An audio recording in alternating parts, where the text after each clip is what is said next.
Les gars, soirée parfaite pour le Real Madrid, une belle victoire face à la Real Sociedad et juste avant le Barça qui perd à domicile face au Betis Séville et l'Atlético Madrid qui perd à domicile face à Mallorca. Kubo nous a régalé, à la Madridina Damas, on est leader, c'est parti pour le débrief. Tu nous en veux car on en fera toujours plus que toi. Les Madridistas, c'est Nono, j'espère que vous allez bien. Belle victoire hier soir à la Real Sociedad. On enchaîne après Séville, après Bilbao. Encore 3 points. 3 points qui valent de l'or pour cette Liga. Je vous le dis, on est super bien lancé.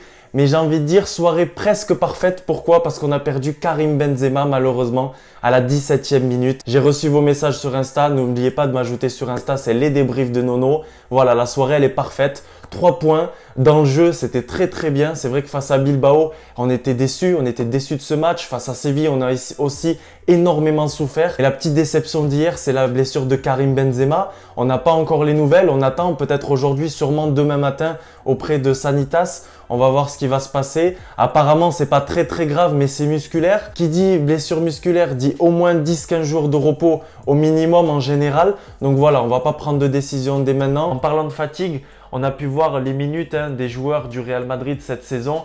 Karim Benzema, si je dis pas de bêtises les gars, c'est 19 matchs titulaires sur 20 matchs. Puis on attaque Karim Benzema comme je vous l'ai dit. On lui a posé la question en fin de match face à l'Athletic Bilbao. Je ne sais pas si vous avez vu la vidéo. On lui a dit est-ce que tu veux le cambio, est-ce que tu veux le changement? On l'a vu très fatigué en fin de match. J'espère que voilà, il n'y aura pas de blessure, il n'y aura rien pour Karim Benzema. Dans le before, je vous disais une chose, je vous disais, je ne sais pas si vous connaissez la chaîne YouTube Planeta Madridista qui récupère les images de Goal TV. Ils avaient expliqué que Karim Benzema était fatigué en fin de match face à Bilbao, qui se tenait la jambe gauche. Et justement, on avait le fils d'Ancelotti, qui est son assistant, qui disait Benzema, est-ce qu'on fait le changement, est-ce qu'on fait pas le changement? Je vous en parlais dans le before, je vous ai dit, j'espère qu'il n'y aura pas de blessure les gars. Plus tu enchaînes les minutes et moins tu as de récupération. Il y a des matchs tous les 3 jours. Et malheureusement, hier soir, ça s'est passé pour Karim Benzema. Donc franchement, on espère qu'il n'y aura rien de grave, vraiment. Mais ça sent mauvais pour l'Inter, ça c'est sûr. Et pour le derby, j'espère qu'il sera là pour le derby. Un derby à la maison, ça se gagne. Un derby, dans tous les cas, ça se gagne. Et avec Karim Benzema, c'est encore mieux. Mais je vais commencer par cette compo classique qu'on voit maintenant depuis quelques semaines, qu'on voit quasiment depuis le mois d'octobre. Thibaut Courtois dans les cages. Carvajal sur le côté droit. Par rapport à Carvajal, je vous disais beaucoup, voilà, est-ce que vous pensez qu'on va retrouver le Carvajal d'avant?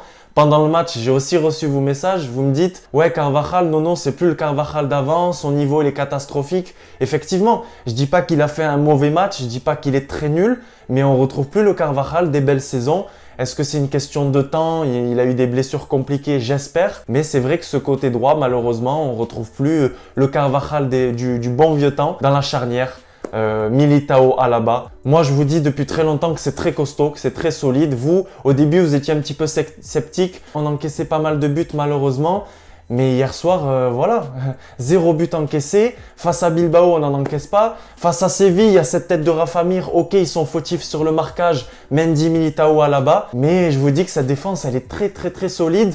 Homme du match, Militao, ça c'est mon avis personnel. Il y a Kroos qui a été excellent aussi. Il y a Vinicius Junior, on va en parler juste après. Mais effectivement, Militao, il est en train de choquer tout le monde. Moi, il me choque pas. Je vais vous dire, depuis le mois de mars, depuis février 2021, pour moi, il a un excellent niveau. Là, il est en train de progresser. Il marque des points.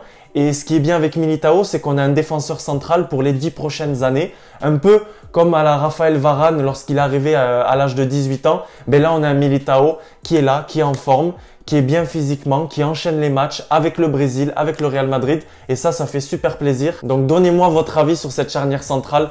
Honnêtement, très rassuré. Même dans les grosses affiches, les joueurs sont là. Là, il y a l'Inter, j'ai pas peur défensivement, même si ça va être un autre match, un autre contexte, etc. Et puis sur le côté gauche, Ferland Mendy, qui fait du Ferland Mendy, c'est-à-dire il ne te laisse pas passer sur ce côté, il verrouille ce côté-là. Alors oui, effectivement, offensivement, c'est pas la grande folie, il se passe pas des trucs de ouf. C'est une Ferland Mendy, on est habitué, et je préfère avoir un défenseur gauche qui défend et qui laisse rien passer, qu'un défenseur gauche qui malheureusement subit tout le match et qui est juste bon offensivement. C'est mon avis comme d'habitude. Vous pouvez le trouver nul. Vous pouvez me donner votre avis dans la barre des commentaires. Au milieu de terrain, on s'est dit peut-être Valverde titulaire, peut-être Camavinga. Est-ce que du coup pour Casemiro, il y aura rotation par rotation? Carlo Ancelotti, il a dit objectif Liga. On verra mardi en Ligue des Champions. Casemiro titulaire, Kroos titulaire et Modric titulaire. Casemiro qui n'a pas eu son carton jaune heureusement, donc il sera là pour le derby. Ensuite, remplacé par Camavinga en deuxième mi-temps. Camavinga qui n'a pas eu aussi de carton jaune, donc on pourra compter sur lui pour le derby.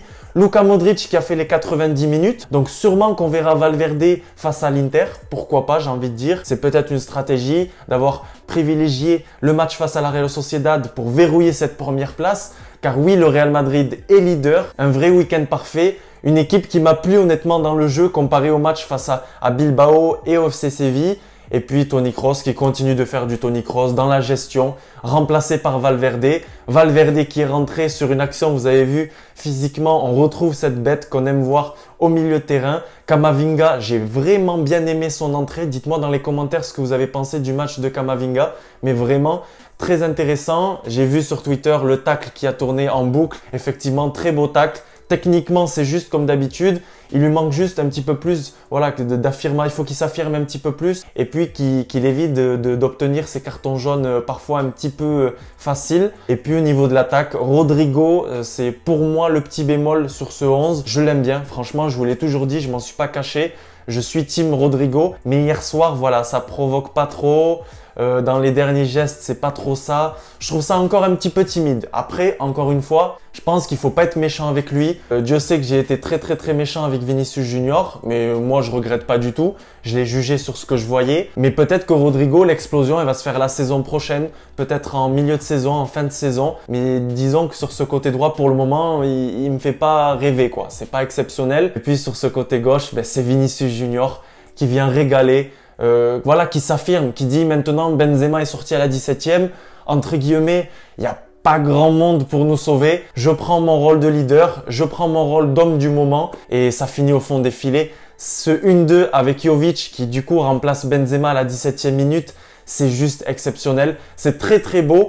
Et il y a une chose, il y a une qualité qu'il a Luka Jovic, c'est qu'avec son gabarit, il est plutôt costaud, plutôt petit de taille entre guillemets pour un attaquant. Dos au jeu, il est intéressant.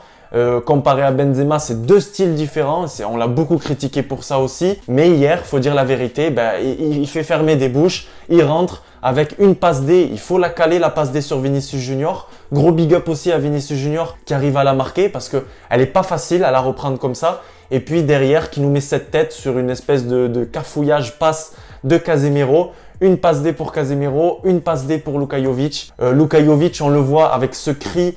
On voit le cri vraiment de détresse, de soulagement après plusieurs mois, après plusieurs années sans marquer le moindre but en Liga. Je pense que tout simplement, ça le libère.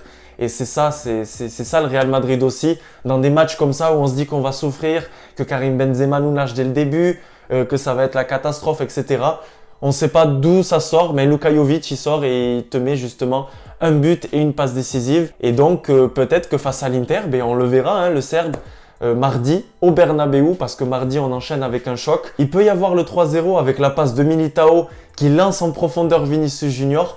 Le Real Madrid, ça commence à être la Seleção, c'est-à-dire que on a des Brésiliens de partout, en défense, au milieu de terrain, en attaque. Et ben, c'est du Joga Bonito, c'est du régal, vraiment hier soir, régal de Vinicius Junior. Militao sur tous les ballons, Luka Modric et Toni Kroos qui expliquent un petit peu le football à la Real Sociedad. Leader de cette Liga, franchement, j'y croyais pas trop. Je pensais qu'elle allait avoir un petit faux pas, soit face à Séville, soit face à la Real Sociedad. Je pensais que Bilbao en allait gagner, mais pour le moment, 3 sur 3 j'ai envie de dire. Demain, avant-match, parce que mardi, face à l'Inter, c'est un autre match, ça va être très costaud. L'Inter qui reste sur une belle victoire face à la Roma. Hier, 3-0 face à l'équipe de Mourinho. On sait que les Italiens, c'est très tactique.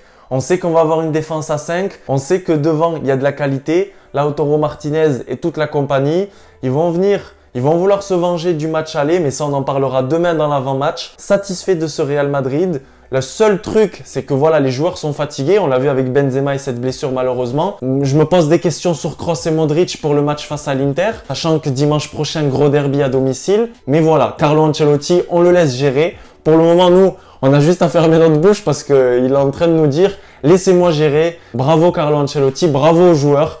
À la Madridina Damas, n'oublie pas de t'abonner, n'oublie pas de liker la vidéo, n'oublie pas de la partager. Et tu as dans la description le lien pour télécharger l'application OneFootball.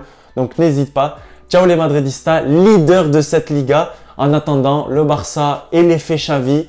Je pense pas que ça va ressembler à l'effet Zidane, même si c'est pas le même effectif. Et puis Simeone qui continue de dégoûter cette équipe de l'Atlético Madrid avec une qualification ou pas en Europa League, en Conference League ou en huitième de finale pour eux cette semaine en Ligue des Champions. Ciao les Madridistas.